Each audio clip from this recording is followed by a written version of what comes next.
Assalamualaikum warahmatullahi wabarakatuh. Waalaikumsalam warahmatullahi wabarakatuh. Selamat pagi siswa-siswa yang berbahagia. Selamat pagi Pak Dian. Pada pagi hari ini sebelum kita memulai KPM pada pagi yang cerah ini, marilah kita berdoa terlebih dahulu supaya apa yang kita pelajari hari ini bisa bermanfaat sekarang atau di masa yang akan datang. Berdoa sesuai dengan agama dan kepercayaan masing-masing. Berdoa dipersilakan. Ya, terima kasih. Berdoa selesai. Kemudian untuk mengetahui siapa-siapa saja yang hadir pada pagi hari ini dan siapa-siapa saja yang berhalangan hadir, ini Pak Dian akan melakukan presensi terlebih dahulu ya.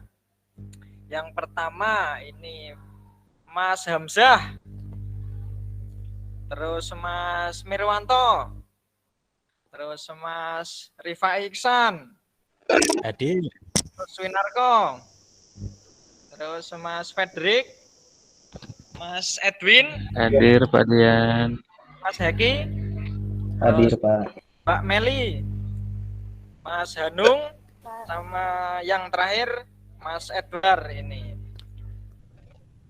Hadir semua ya? Alhamdulillah hadir semua, tidak ada yang sakit atau tidak ada yang berhalangan.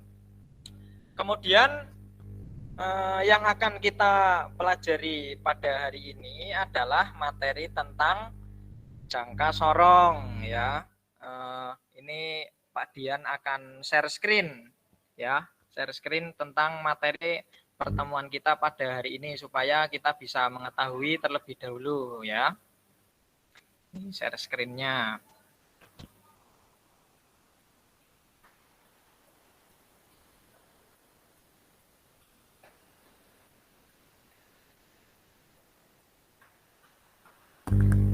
Nah, ini kita bisa melihat di layar ya pada pertemuan pagi hari ini. Yang pertemuan yang pertama, melalui langkah pembelajaran model discovery learning dengan pendekatan saintifik, peserta didik dapat mengidentifikasi pengertian, kemudian fungsi, bagian-bagian, dan bagaimana cara menggunakan jangka sorongnya, gitu ya. Itu pertemuan kita pada hari ini. Kemudian tujuan dari materi yang akan kita pelajari hari ini adalah apa?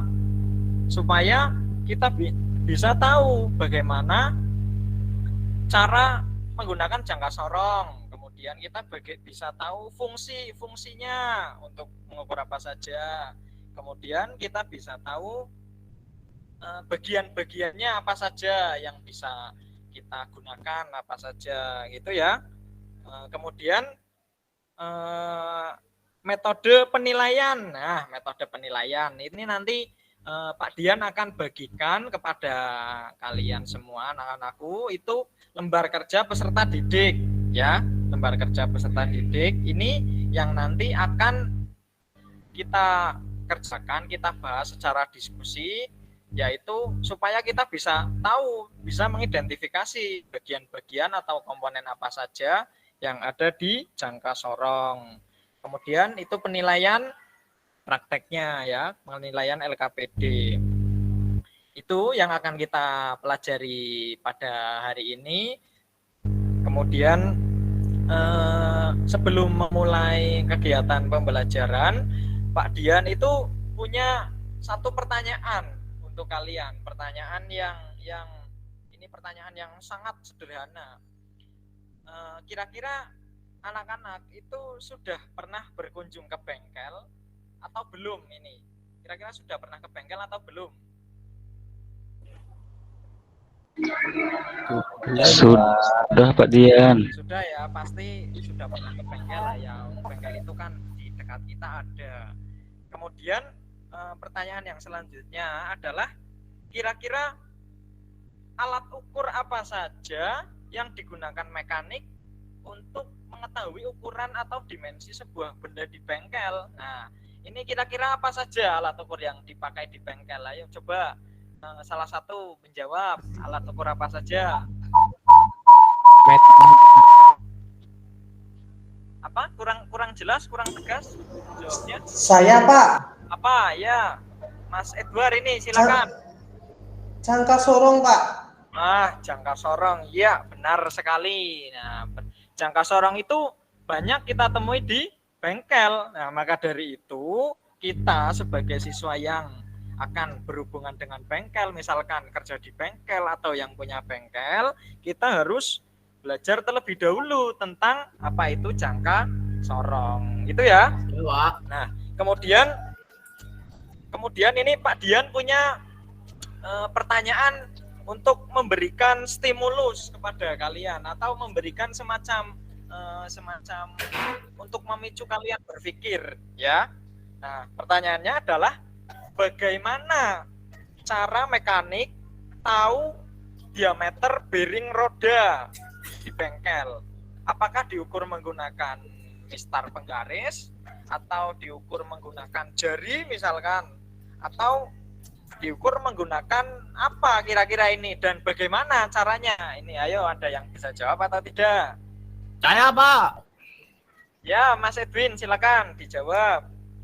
Diukur menggunakan jangka sorong. Nah, diukur menggunakan jangka sorong. Kira-kira benar atau salah? Teman-teman yang lain, benar atau salah?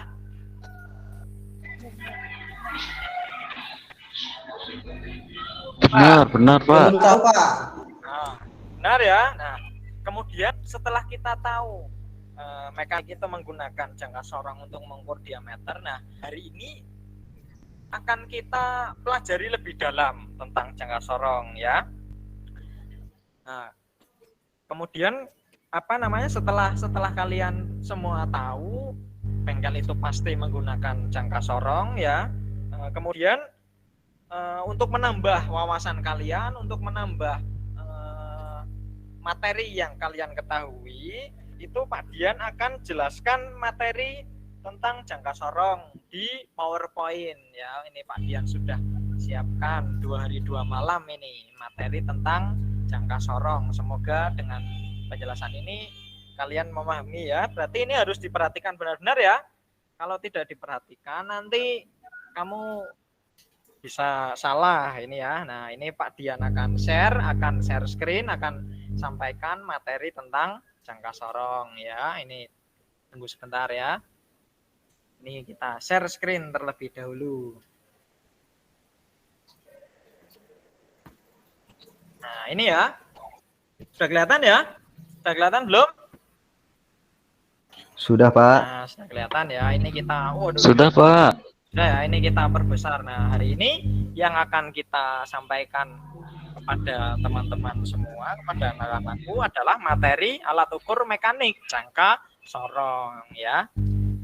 Nah, ini jangka sorong atau vernier kaliper, ya, atau mistar geser, ya. Kalau mistar yang biasa, yang penggaris itu kan tidak bisa digeser, ya, karena itu hanya satu batang, ya. Kalau ini kan ada yang bisa digesernya, ya. Kemudian fungsinya, nah kita akan pelajari fungsi dari jangka. Fungsinya apa saja? Yang pertama adalah mengukur benda kerja pada bagian luar. Nah, misalkan pada diameter bearing, ini ya, diameter luar bearing. Kalau kita perhatikan pada bagian tengah mesin, pada blok mesin sebelah kanan dan sebelah kiri, itu kan di dalamnya ada banyak bearingnya itu, ya. Nah, itu kalau kita membeli ke toko, itu kan kita kadang-kadang, Mas membeli bearing yang sebelah tengah sini, lah nanti diberikan 1, 2, 3, 4, yang ini atau yang ini. Itu kan kadang-kadang kita bingung, ya kan? Nah, itu kita ukur dulu. Diameternya 5 cm, Mas. Oh, yang 5 cm. Ya, nah itu kan akan membuat kemudahan, ya, akan membuat kita gampang, ya kan? Kalau kita membeli, jadi tidak usah balik lagi karena salah, karena sudah benar ukurannya adalah yang 5 cm. Kemudian mengukur bentuk kubus. Nah, panjang kubusnya, terus persegi panjang, bujur sangkar atau bulat. Kalau bulat ini biasanya dia meter, ya kan? Kemudian yang selanjutnya adalah mengukur benda kerja pada bagian dalam. Misalkan diameter dalam piring, kita membeli piring, kita sudah tahu piringnya, diameter dalam piringnya, kemudian kita akan membeli porosnya. Nah, itu kan supaya kita tidak salah, supaya kita tidak harus balik 2 kali, maka kita ukur dulu, ya kan? Nah, seperti itu. Jadi untuk memudahkan pekerjaan kita. Kemudian yang ketiga adalah mengukur kedalaman kedalaman lubang. Ya, mengukur kedalaman lubang ini misalkan kita mau membeli poros. Nah, supaya porosnya pas, itu kan kita harus ukur dulu kedalamannya. Nah, mengukurnya dengan nanti Pak Dian jelaskan yang sebelah mana untuk mengukur kedalaman lubang, ya. Kemudian mengukur ketinggian benda bertingkat. Nah, itu sudah jelas lah ya, seperti tadi diameter luar, nanti bertingkat bisa digunakan untuk mengukur, ya. Kemudian next, nah ini adalah bagian-bagian jangka sorongnya, ya. Bisa kita lihat. Yang pertama nomor 1 adalah outside jaws atau rahang untuk mengukur diameter luar, ya. Mengukur bagian luar atau diameter luar sebuah benda. Ini pakai yang nomor 1 yang bawah. Kemudian yang nomor 2 yang bagian atas adalah inside jaws, ya. Mengukur bagian dalam atau diameter dalam. Ini ya yang atas ya. Jadi yang bawah itu diameter luar, yang atas itu diameter dalam. Jangan sampai tertukar ya. Nanti kalau tertukar bisa beda ukurannya, bisa salah ya. Kemudian yang ketiga deep bar atau untuk mengukur kedalaman ya. Nah, ini yang tadi Pak Dian sampaikan kepada anak-anakku semua. Tadi Pak Dian menyampaikan untuk mengukur kedalaman. Lah yang mana? Nah, yang ini, yang nomor 3 ini ya, untuk mengukur kedalaman sebuah ya. Terus yang keempat step atau mengukur ketinggian. Nah, ini mengukur ketinggian sebuah benda. Kemudian yang kelima, yang ini skala utama. Skala utama ini biasanya sampai 150 mm, ada yang sampai 170. Nah, nanti tinggal kita pakai yang mana. Kemudian yang selanjutnya adalah skala Vernier atau skala Nonius ya. Ini untuk ketelitiannya sampai ke angka yang terakhirnya. Karena di jangka sorong itu kan hasilnya sekian puluh, sekian puluh. Nah, puluhannya yang terakhir itu nanti didapatnya dari sini gitu ya. Nah, kemudian ini next slide.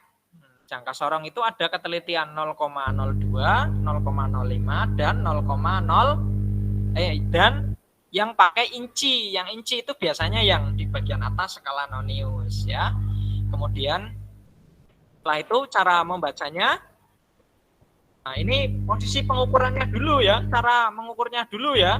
Tadi kan Pak Dian di depan sampaikan bagaimana cara mengukurnya. Nah, kalau yang diameter luar itu seperti yang ini ya, yang bawah. Lah yang diameter dalam itu yang atas. Nah, cara mengukurnya adalah diposisikan di tengah, ya kan? Nah, ini kan di tengah ya, bukan di bawah seperti ini.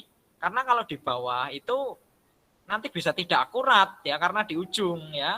Nah, ini posisi terhadap bendanya, yang ini dan yang ini adalah jangka sorongnya. Lah ini posisi terhadap bendanya harus lurus ya. Terus yang ini untuk mengukur diameter, mengukur kedalaman. Ini ya, mengukur kedalaman itu harus lurus juga. Jangan itu miring berapa tuh Pak? atau jangan miring seperti ini, Bagus ya banget. kan? Nah, ini ya. Nah, setelah anak-anakku semua tahu, kemudian Pak Dian akan membagikan LKPD atau lembar kerja peserta didik. Nanti silakan didiskusikan dengan teman.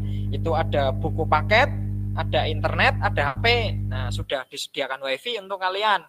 Sudah ada buku paket dan HP. Nanti silakan dikerjakan LKPD-nya. Nah, ini Pak Dian akan bagikan ke kalian LKPD-nya ya.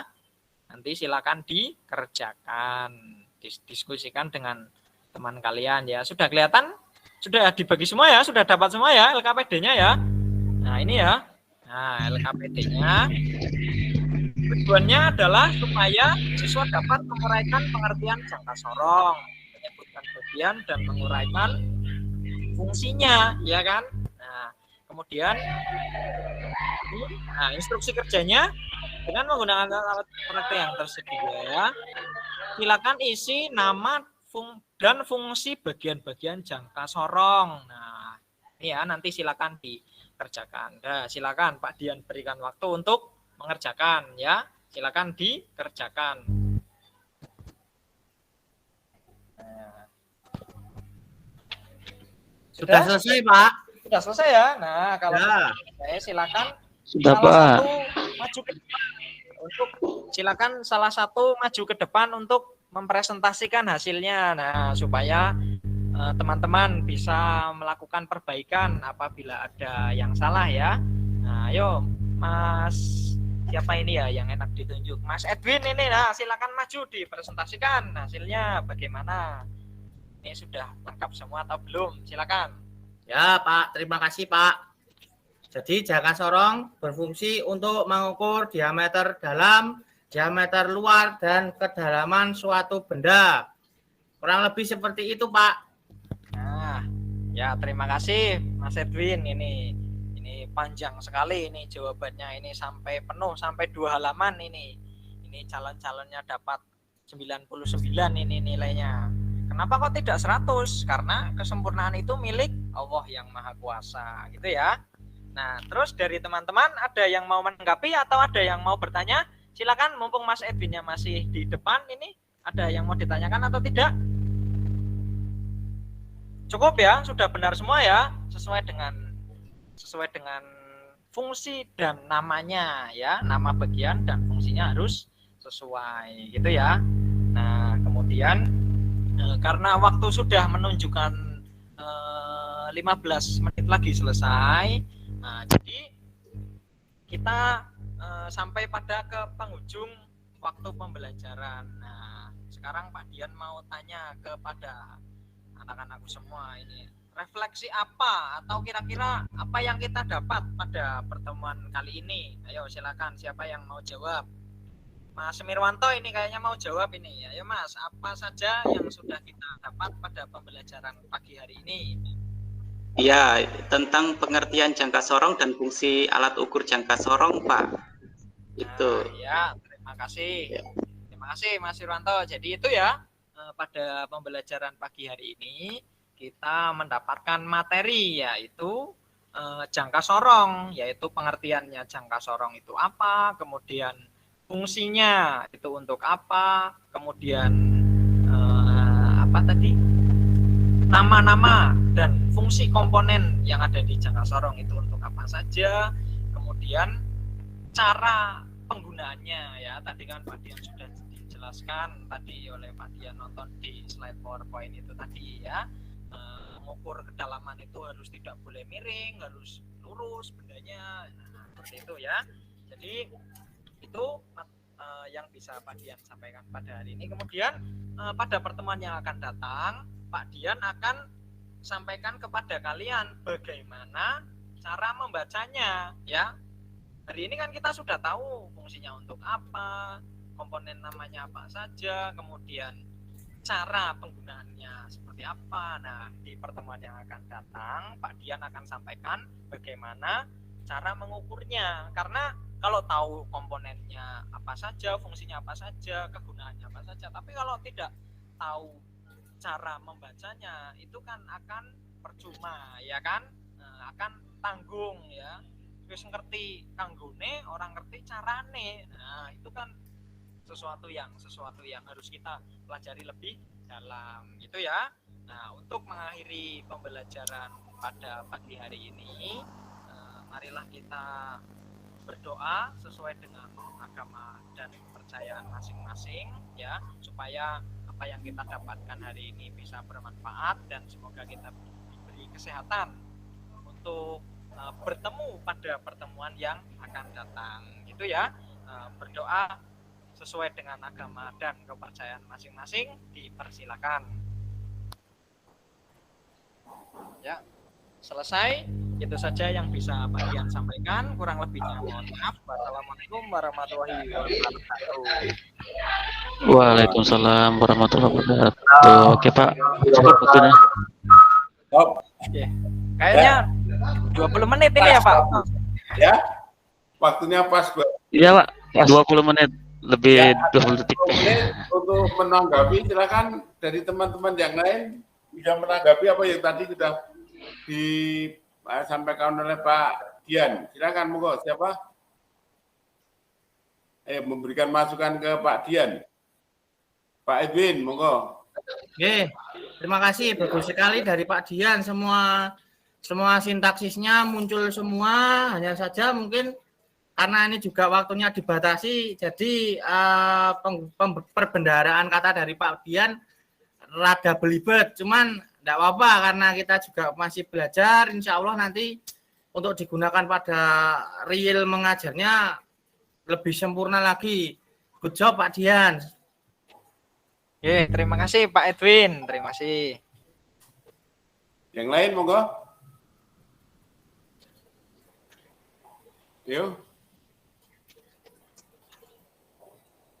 Pak Kus, monggo Pak Kus. Pak, terima kasih Pak kesempatannya. Wah, bagus sekali Pak Dian ya. Ini waktunya pas bener. Sudah. Cara penyampaiannya juga ya mungkin karena dipatis tadi Pak ya. Jadi apa yang sintak-sintaknya sudah terlihat semua. Nah, mungkin sedikit koreksi Pak kalau misalkan medianya mungkin hanya di PowerPoint saja fokusnya Pak. Jadi tidak pindah ke Word, nanti balik lagi ke PowerPoint. Mungkin seperti itu Pak. Iya. Oke, masukan buat Pak Dian. Ada lagi? Silakan. Pak Eki mungkin, Pak Eki, silakan. Ya, halo Pak. Melihat Pak Dian ketepatan waktunya, kayaknya dipersiapkan Pak Dian kayaknya. Ya, itu di depannya Pak Dian itu ada jam dinding itu. Latihannya 2 hari ini Pak. Nah, iya. Iya, entahkah saya kelewatan, kayaknya di motivasi ada nggak tadi ya Pak Dian ya? Motivasi di awal ya?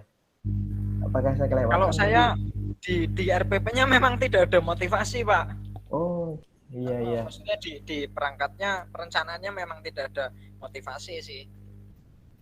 Oh, Tapi iya, ya barangkali kurang karena tidak ada motivasinya ya nanti tak perbaiki Pak.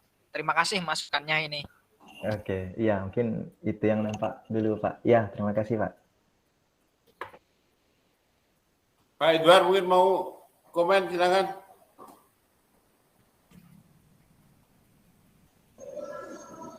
Oh ya Pak.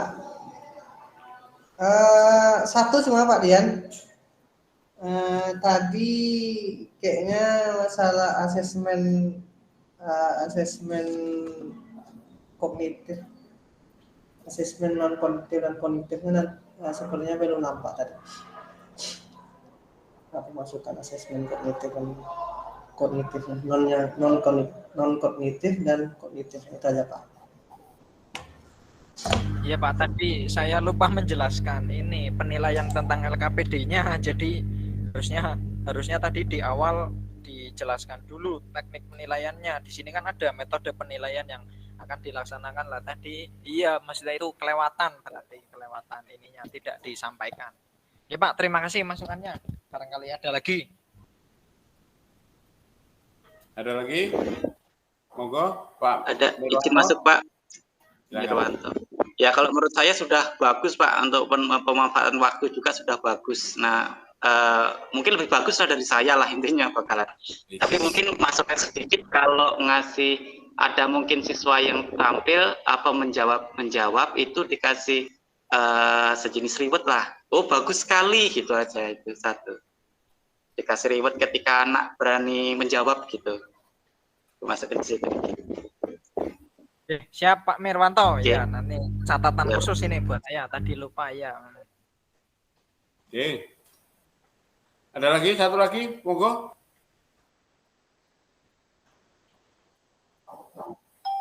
Bu Meli, silakan. Iya. Silakan Bu Meli. Untuk Pak Dian, ketepatan waktu dan juga pemaparan sudah bagus.